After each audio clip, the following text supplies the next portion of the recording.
Gade ki jan y ap déporté méchanceté, yon pi gros rappé nou yo. Sel gren rappé pour un pile moun qui te ka fait Wendy sauter sur yon track mais li fini à carrière. Qui te me raconte histoire ou ap comprendre pi bien. Désir Wens Jonathan nous tout connaît sous nom méchanceté fait yon 27 juin dans année 1992. Papa rele Ens Désir et puis maman rele Vena. Li fini ak étude classique li dans l'année 2010, li pat campé là, li t'a pral fait environ 2 ans dans université sciences administratives. Pourtant yon nan pi gros rêve li yo c'était vini yon médecin. Pourtant li t'a pral vin yon nan pi gros rappé dans pays d'Haïti. Li pat habité trop loin Djibobi. Ça qui te vin fait li souvent côté Djibobi a laisse ça c'est pas pour yo te rapper ensemble mais c'était plutôt pour yo te jouer ensemble. C'est en 2008 li pral commencer gen envie rentrer dans musique. Laisse ça li te gen seulement 16 ans. Li commencer participer dans freestyle ak Djibobi. Petit Fatim pas tromper qui c'est yon nan moun qui te nan do Djibobi yo te commencer bail méchanceté support.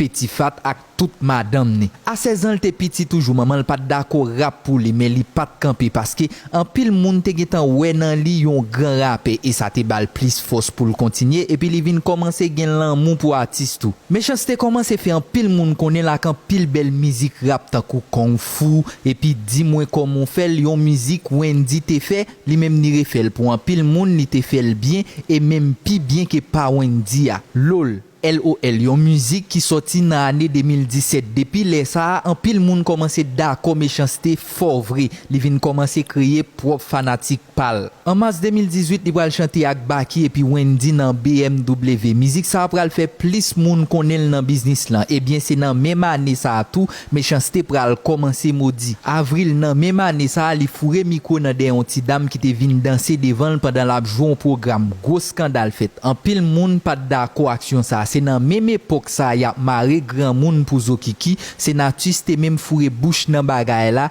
et d'après méchanceté c'est même raison ça qui t'a la cause li pas ka rentrer États-Unis légalement. Et puis depuis lors carrière méchanceté commencé tâcher gen moun qui dit c'est faute li, gen moun qui estime c'est chance li pas gagner parce que yo estimé gen l'autre artiste qui fait plus facile. Mais tout ça m'a dit là pas de ka empêcher le t'a pral prend rappel de l'année dans mes tickets en 2020, 2021 pour me citer année ça seulement. M'pas capable de tout ça qui passé dans carrière même a fait effort pour me faire revivre quelques bagages importants. Toutes les m'a parlé a li te gen album, premier album ni en relé extraterrestre li te sorti dans année 2018 mais li pas fait succès, même li pas satisfait. Ça qui te fait le printemps juillet 2023 li sorti deuxième album ni qui relé à table yon album tout monde t'attend parce que gen des gros artistes internationaux sur li yon pi gros rappeur américain yo Kendrick Lamar. Album nan sorti vrai mais c'était un faux Kendrick Lamar. En pile monde dit te connaît mais fanatique li yo dit c'est yon anak et c'est ça méchanceté dit tout.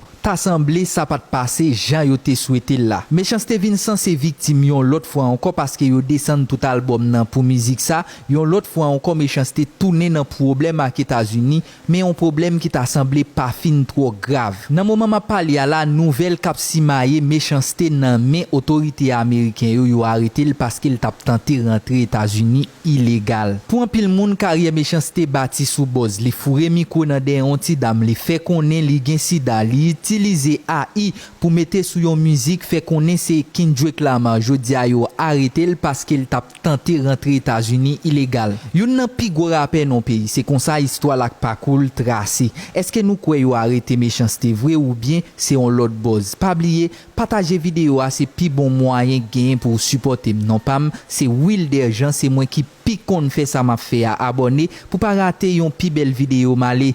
Ciao.